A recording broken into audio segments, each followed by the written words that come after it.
ਆਸਣ ਪੀਰ ਵੀ ਹੋਰ ਆਉਣਗੇ, ਗੋਲਾ ਸ਼ਰੀਫ ਦੇ ਸਾਹਿਬਜ਼ਾਦੇ ਵੀ ਆਉਣਗੇ, ਪੀਰ ਵੀ ਆਉਣਗੇ। ਲੇਕਿਨ ਜੋ ਇਸ ਫਕੀਰ ਨੇ ਬਿਆਨ ਕਰ ਦਿੱਤਾ, ਕੋਈ ਪਿੰਡ ਵਿੱਚ ਲੈਵੇ ਤੇ ਦਸੇ ਮਾਊ ਦਾ ਪੁੱਤਰ।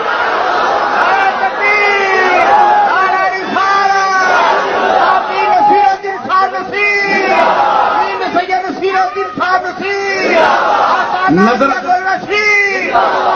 ਹੱਥ ਚੁਮਾਣਾ, ਨਜ਼ਰਾਨੇ ਜੋਬੇ ਚ ਪਾਣੇ, ਬੈਤਾਂ ਕਰ ਲੈਣੀਆਂ, ਇਹ ਪੀਰੀਆਂ نہیں۔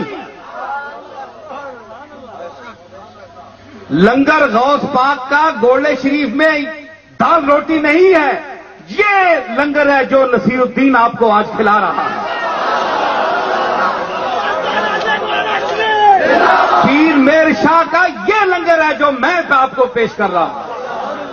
وہ لنگر تو آپ دال روٹی گھر بھی کھاتے ہیں، تسی اتنا سفر طے کر کے گولڈے شریف دال کھانے واسطے بننی ہو، لنگر کھانے واسطے، نظرانے دینے واسطے، ہاتھ چومنے واسطے کی تانوں ملدا ہے؟ میں تانوں او چیز تواڈے گھر ٹر کے آن دیونا ہے۔ پیر نصیر الدین صاحب تشریف سمجھ آئی؟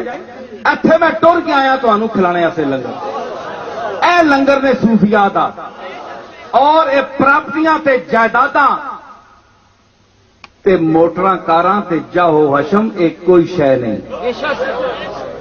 اللہ نے مینوں بھی نوازیا ہے، یہ گل نہیں، لیکن یہ کہ میں انہوں سمجھتا کچھ بھی نہیں۔ میں اگر مٹی تے بیٹھا ہوا تو پھر بھی نصیر الدین آ، سمجھ آئی؟ مینوں تسی مٹی تے بٹھا دیو، بندے تے بٹھا دیو، میں تواڈے نال بیواں گا، سمجھ آئی؟ اور ہاشا و کلا اس مالک دی قسم اٹھا کے کہنا کہ مینوں کوئی شرم نہیں آئے گی۔ غریباں دیاں چگیاں وچ بہنا میرا کام ہے، کیوں کہ میں نے تعلیم بھی وہی حاصل کی ہے جو فقیر نہیں ہوں لیکن فقیروں کا درس حاصل کیا ہے، سمجھ آئی؟ تے اے لنگر ہے جیڑا صوفیاء دا لنگر ہے، پیر میر علی شاہ دا لنگر ہے، تسی اے لنگر کھانے واسطے جاندے ہو صوفیاں کول۔ داتا صاحب دا لنگر چاول نہیں، داتا صاحب دا لنگر کشف المحجوب ہے،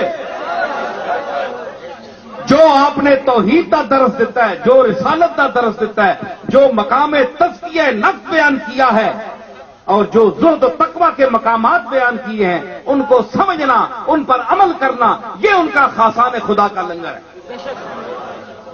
جو آج کا جوان ذہن اور ہماری نئی نسل ان تقاضوں کو سمجھتی ہے، اور یہ آج کل کی پیری ویریوں کو وہ کچھ بھی نہیں سمجھتے، جو پیغام نہیں دے سکتا، جو اپنے آباء و اجداد کا قرآن و سنت کا پیغام آپ تک نہیں پہنچا سکتا، میسج منتقل نہیں کر سکتا، قرآن نہیں پڑھ سکتا، وہ کیسا پیر ہے؟